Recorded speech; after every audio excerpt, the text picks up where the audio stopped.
There's something most people misunderstand about empaths, and it starts with the way they break, because they don't collapse in a way that draws attention.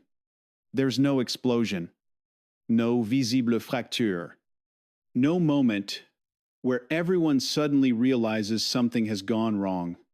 Instead, it unfolds quietly, beneath behavior that still looks stable, still looks composed, still looks like strength. And that's exactly why it goes unnoticed for so long. An empath can spend years moving through environments where they are constantly reading the room, adjusting tone, softening tension, absorbing emotional signals that were never meant for them. And over time, this doesn't just become something they do, it becomes something they are, almost like a reflex, almost like breathing. And people around them begin to rely on it without ever naming it, without ever questioning the cost. Because from the outside, it looks effortless, like a natural gift, like someone who just gets it, someone who can sit in discomfort without reacting, someone who can carry emotional weight without ever putting it down. But what isn't visible is the accumulation, the slow layering of moments where they chose understanding over honesty, silence over confrontation, someone else's comfort over their own internal signal that something wasn't right. And those moments don't disappear. They store, they stack, they compress beneath the surface until the system that once felt endless starts to narrow. There was a case I remember, not dramatic, not extreme, just a pattern that repeated so consistently, it became invisible. A person who could walk into any room and immediately sense who was off balance, who needed reassurance, who was holding tension behind a controlled expression. And without thinking, they would adjust, soften, redirect, almost like they were stabilizing the emotional environment for everyone else. And for a long time, that looked like capability, like maturity, like emotional intelligence at its highest level, until you looked closer and realized something was missing, not from their awareness, but from their boundaries, because no one had ever asked them where the line was. And more importantly, they had never enforced one. That's where the shift begins. Not when something dramatic happens, but when the pattern becomes undeniable, when giving is no longer a choice, but an expectation, when understanding is no longer appreciated, but assumed, when forgiveness doesn't resolve behavior, but repeats it, and for the first time, the empath doesn't just feel others. They begin to feel the weight of themselves, the tension between who they've been and what that role has cost them. And that tension doesn't show up as anger, it shows up as quiet exhaustion, a kind of internal pressure that doesn't release outward but builds inward. Psychologically, this is where overload starts to transition into suppression, not because the empath loses sensitivity, but because they begin to contain it. They analyze instead of express. They observe instead of react. And on the surface, it can look like growth, like maturity, like control. But there's a critical distinction between awareness and compression, because one resolves pressure and the other stores it. Every time they minimize what they feel, every time they choose not to address what's happening, every time they override their own reaction to maintain stability, that pressure increases, and eventually it reaches a point where something has to give, not externally, not in a way that others can easily identify, but internally, in the form of a question that changes direction completely. Because instead of asking how to understand the other person, they start asking why they've been tolerating the pattern at all. And once that question appears, it doesn't go away. It sits there, quietly disrupting the identity they've built around being the one who understands, the one who adapts, the one who carries more than they should. And if you've ever met someone like that, someone who never seemed to break, never complained, never made it obvious, then you probably didn't notice the moment it happened. Because there wasn't one, it didn't look like collapse. It looked like calm. And that's exactly why nobody saw it coming. There's a point in this process where something subtle but decisive begins to take shape, and it doesn't arrive as a realization all at once. It emerges through repetition, through patterns that are easy to dismiss at first, but become impossible to ignore over time. Because what once felt like connection slowly starts to feel like imbalance. And the empath, who was once focused entirely on understanding others, begins to notice something uncomfortable about how that understanding is being used. At the beginning, their ability to read people creates closeness. It allows conversations to flow, conflicts to soften, misunderstandings to dissolve before they fully form, and this makes them valuable, not in an obvious transactional way, but in a quiet, emotional sense that others come to depend on, often without realizing it, and that dependence becomes the foundation for something more complicated.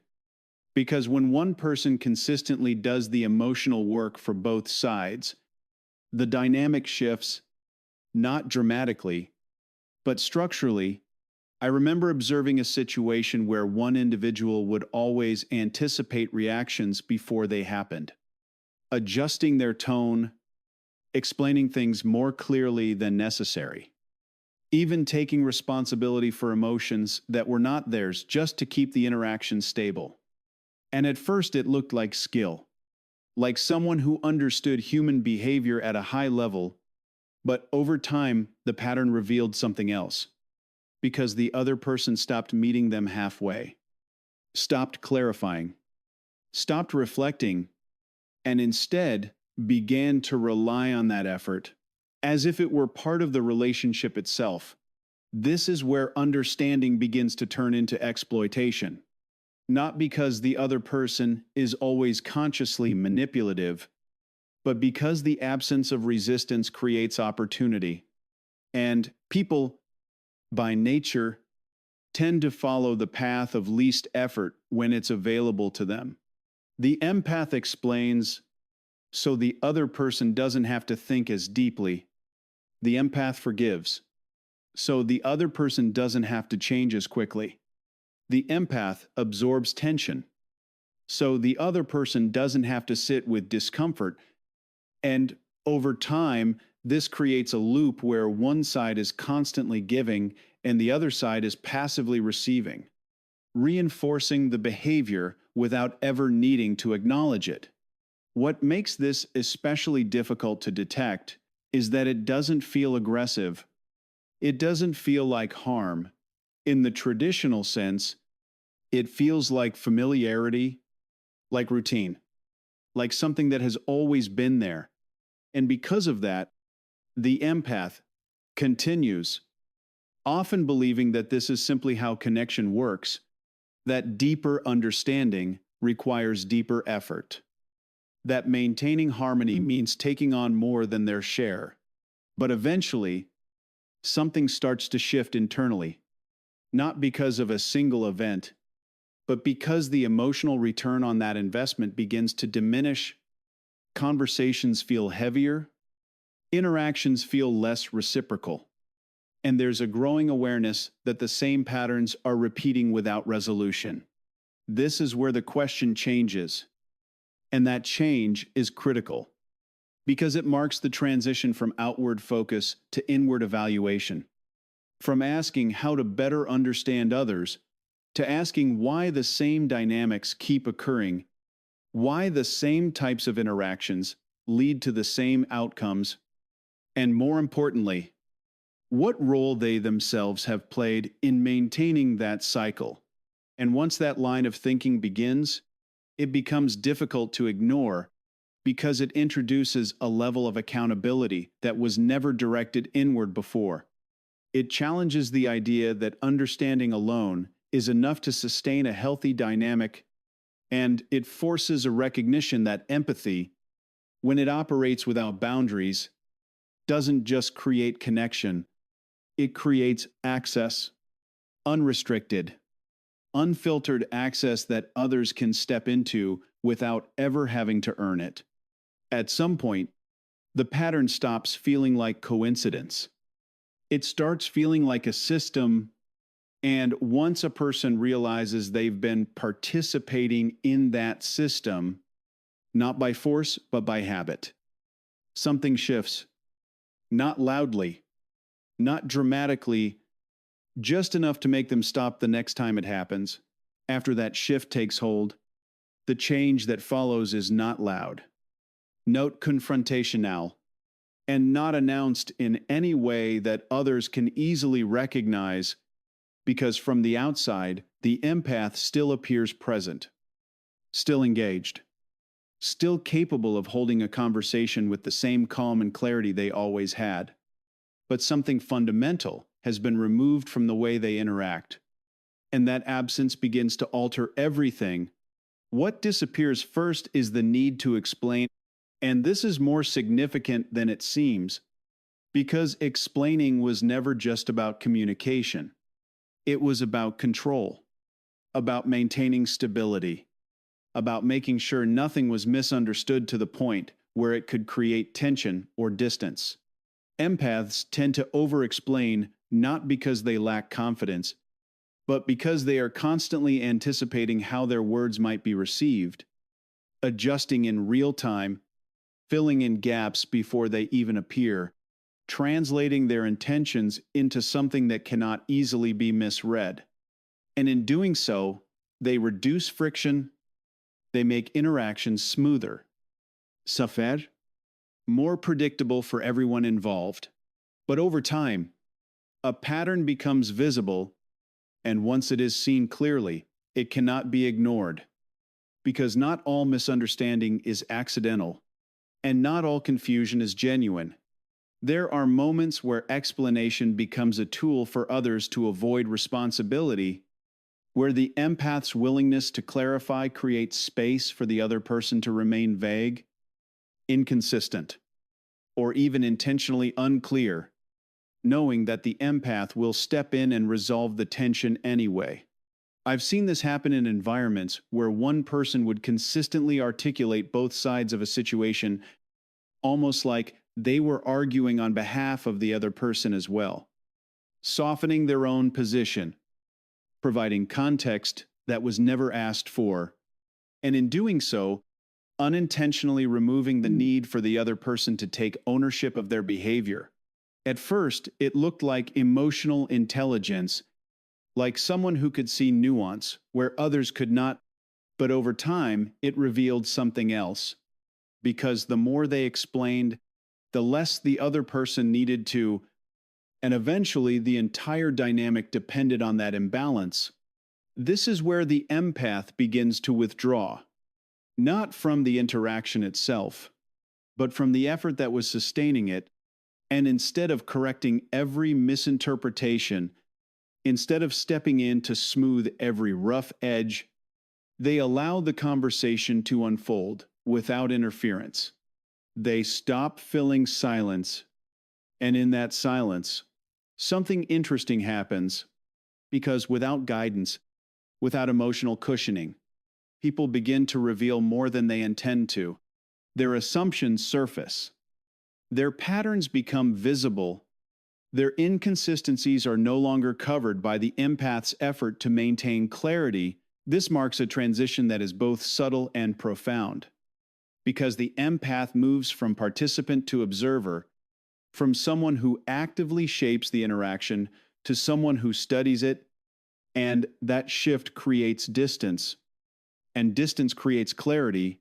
When you are no longer emotionally entangled in every exchange, you begin to notice details that were previously overlooked.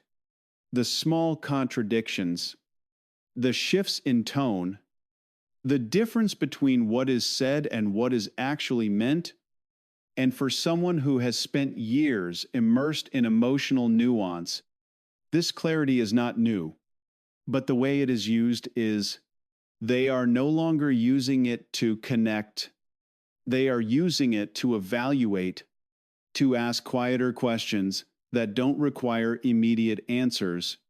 Questions like whether this person is consistent, whether their behavior aligns with their words, what happens when they are not accommodated, and perhaps most revealing, who they become when no one is adjusting for them. For the people around them, this change can feel disorienting because the empath, who once made interactions easy, is no longer doing that work. They are no longer translating tension into understanding. They are allowing it to exist. And most people are not comfortable sitting in that space without assistance. There is a certain unease that emerges when the person who used to manage the emotional flow steps back, because it exposes how much of that flow depended on them in the first place. And what makes this shift so powerful is that it doesn't require confrontation, it doesn't require explanation. It simply requires absence. The absence of overfunctioning, the absence of constant clarification, the absence of caring more than what belongs to them. There's something unsettling about silence when you're used to being understood, because when no one fills the gap for you, you start revealing more than you intended. And that's the part most people don't expect, because the empath didn't change the conversation. They just stopped controlling it. What follows after silence and observation is something even harder to recognize, because it does not look like change in the way most people expect. It does not come with visible resistance or emotional withdrawal that announces itself. Instead, it presents as a quiet reduction, a subtle shift in how deeply the empath allows themselves to be affected by what they encounter. And for someone who once felt everything with intensity, that shift can feel unfamiliar even to them. At one point, their awareness moved without restriction. They would enter a space and immediately begin processing emotional cues, tension, tone, energy, often before a single word was spoken. And that level of sensitivity created a kind of immersion where the boundary between their internal state and the external environment was almost non-existent. But that kind of immersion, sustained over time, is not stable. It demands constant output with no filtration. And eventually the system adapts.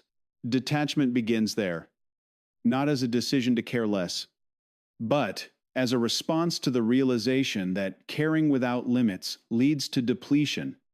And the mind, when faced with repeated strain, will always move toward preservation. There was a moment I recall observing, not dramatic, but precise, where someone who had always been the first to respond emotionally in any situation suddenly paused, not because they didn't understand what was happening, but because they were no longer willing to let that understanding pull them in automatically. And in that pause, there was something different, something controlled, almost like they were evaluating whether the situation deserved their engagement at all. That is where detachment begins to take form, not as absence, but as filtration, a process where emotional input is no longer accepted without consideration. The empath does not lose their ability to read people. If anything, it sharpens, but the difference is in what happens next. Because understanding no longer leads directly to internalization, it stops at recognition. And from there, a choice is made. They can see someone's frustration without absorbing it. They can recognize tension without matching it. They can witness emotional intensity without being compelled to respond in kind. And this creates a noticeable shift in how they move through interactions. Situations that once triggered immediate responses are now met with space, not avoidance, but deliberate distance. A gap between stimulus and reaction where control exists. And that gap changes everything. For others, this can feel disorienting because the empath who once responded with warmth and urgency now responds with stillness, with neutrality, with a kind of presence that does not immediately engage, and it raises questions. Sometimes subtle, sometimes direct, about what has changed, about why the same level of emotional availability is no longer there. But what is being observed is not the loss of care, it is the removal of overextension, the decision to no longer carry what was never theirs to begin with. Psychologically, this phase can feel complex because detachment is often misinterpreted, both by others and by the empath themselves, as coldness or indifference, when in reality it is recalibration, a restructuring of how emotional energy is managed and distributed. There is often a moment of uncertainty that comes with it, a question that surfaces quietly about why things no longer feel the same, why reactions are no longer automatic, why the intensity has been replaced with something steadier, more controlled, and that question can create discomfort, especially when identity has been built around emotional depth. But the truth is not that the capacity to feel has disappeared. It is that the willingness to feel without boundaries has changed. And that distinction is critical philosophically.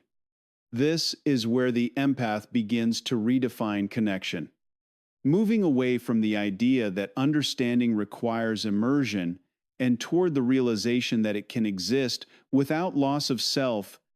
That presence does not require absorption. That awareness does not demand sacrifice. And as that understanding settles, their behavior reflects it. They remain engaged, but not entangled, aware, but not overwhelmed, present, but not consumed. It doesn't feel like strength at first. It feels like distance, like something important is missing, until it becomes clear that what has been removed is not their depth, but the part of them that used to carry what was never theirs. And once that weight is gone, they don't rush to pick it back up. What emerges after detachment is often misunderstood, not because it is hidden, but because it doesn't match the expectations people have built around what an empath is supposed to be. And from the outside, it can look like a complete transformation, as if something essential has been lost, when in reality, something has been reorganized, refined, and brought under control. The empath does not lose their ability to read people. If anything, that ability becomes more precise than it has ever been, but it is no longer automatic, no longer driven by impulse or emotional reflex. It becomes intentional, directed, and that shift changes the nature of every interaction they have. There was a time when their awareness operated outward, constantly scanning, constantly adjusting, identifying who needed reassurance, who required understanding, who was carrying something unspoken, and responding to it without hesitation, almost as if their role was to stabilize the emotional environment around them. But now that same awareness turns inward first, asking a different kind of question, not how to help, but what is actually happening? What is being said beneath the words? What patterns are repeating beneath the surface of behavior? I remember watching this shift in someone who once explained everything, someone who would anticipate misunderstandings before they even occurred and correct them in advance, smoothing every interaction to the point where conflict rarely had the chance to surface. And then, over time, that effort disappeared. Not because they stopped understanding, but because they stopped offering that understanding freely, and what replaced it was something quieter, more deliberate, a form of attention that observed first and responded later. If at all, this is where awareness consolidates into power, not power in the sense of control over others in an obvious way, but in the ability to choose when and how to engage, to decide what deserves energy and what does not. And that choice introduces a level of asymmetry that did not exist before. Most people operate on reaction, responding to stimuli as they come, often without full awareness of why they feel or act the way they do. But the empath at this stage creates space between what happens and how they respond to it. And in that space, there is control, there is clarity, there is the ability to evaluate before committing emotionally. They begin to notice patterns with a level of detail that others overlook, not just isolated behaviors, but consistent tendencies. How someone reacts under pressure, how they respond to boundaries, how their words align or fail to align with their actions. And because they are no longer emotionally entangled, they can assess these patterns without distortion. This is often where the idea of the dark empath appears. Not because there is anything inherently negative or malicious about the shift, but because awareness without immediate compassion can feel unsettling to those who were accustomed to unconditional understanding. Compassion, when it has not been challenged, flows freely. But once it has been exploited, it becomes selective, and selectivity introduces intention. The empath no longer distributes understanding evenly. They allocate it based on what is observed, and that creates two possible directions. On one path, this awareness becomes a tool for protection, allowing them to establish boundaries, avoid manipulation, and invest only in relationships that demonstrate mutual respect, creating a more stable and balanced dynamic. On the other path, that same awareness can be used to influence, because understanding what drives people also reveals how they can be affected, what words will resonate, what silence will create tension, what timing will produce a desired reaction. And this is where the ethical dimension becomes unavoidable. Awareness itself is neutral. It does not dictate action, it enables it. And the empath is now in a position where their choices define the outcome of their transformation. They are no longer naive, no longer assuming good intent without evidence, no longer ignoring inconsistencies for the sake of harmony, and most importantly, no longer giving unrestricted access to their emotional world. Their empathy remains, but it is structured, deliberate, offered where it is earned rather than where it is expected, and that changes how others experience them, especially those who benefited from the earlier version that overgave and overexplained. When you understand people at that level, you don't lose your ability to connect. You gain the ability to choose, and that's where things become clear. Not everyone was meant to stay. Some were only meant to show you why you needed to change.